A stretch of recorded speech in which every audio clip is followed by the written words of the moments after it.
பாசம்தான் கட்டு, பாசம்தான் கட்டு. பாருங்க, இன்னைக்கு இருக்கிற உலகத்துல சிலர் இன்றும் ரொம்ப பேதையா இருக்காங்க. ஏன் தெரியுமா? கொஞ்சம் பாசம் காமிச்சா போதும், கொஞ்சம் பாசம் காமிச்சா போதும், உடனே பாருங்க அப்படியே விழுந்துருவாங்க.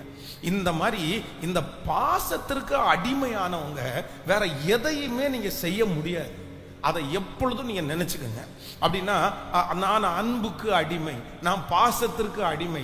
யாராவது ஒருத்தர் அப்படியே பாசங்க அமைச்சானா நான் விழுந்துருவேன், நான் மொத்தத்தையும் நான் கொடுத்துருவேன், நான் அவங்கள ரொம்ப நம்ப ஆரம்பிச்சிருவேன். இது எந்த விதத்துல ஆண்டவருடைய பிள்ளைகளுக்கு நியாயம்? வேதம் சொல்லுகிறது, நாசியில் சுவாசம் இருக்கிற மனுஷனை நம்புவதை பார்க்கலும் கர்த்தர் மேல் பற்றுதலாய் இருப்பதுதான் நலம். ஒரு உண்மையான ஒரு தேவனுடைய பிள்ளை பாசத்துக்கு அடிமையாக கூடாது. நமக்கு அன்பு செலுத்த வேண்டிய அவசியம் உண்டு. நம்மை நேசிக்கிறவர்களை நம்ம நேசிக்கலாம், நம்மளை நேசிக்காதவங்களை நேசிக்கலாம்.